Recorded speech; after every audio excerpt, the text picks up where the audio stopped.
ગુજરાત વિધાનસભાની ચૂંટણીનું પરિણામ અપેક્ષા કરતાં અલગ જ આવ્યું છે. ભાજપને 150થી પણ વધુ બેઠકો મળી છે, જ્યારે કોંગ્રેસનું પરિવર્તન ન ચાલ્યું.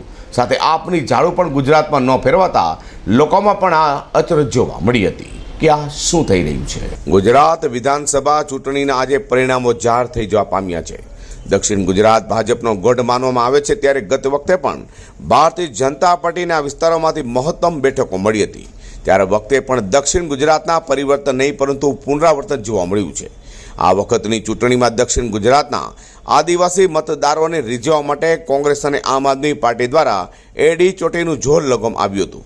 તમામ પક્ષો દ્વારા વિસ્તારમાં પોતાની બેઠક વધારવા માટે મહેનત કરાઈ હતી, પરંતુ આખરે મતદારોએ ભાજપ તરફી મતદાન કરી દક્ષિણ ગુજરાતમાંથી કોંગ્રેસ અને આપ બંને બહારનો રસ્તો દેખાડ્યો છે.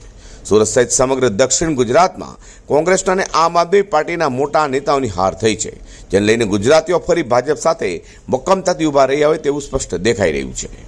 અઝર કુર્સી સાથે હર્ષદ સેઠા.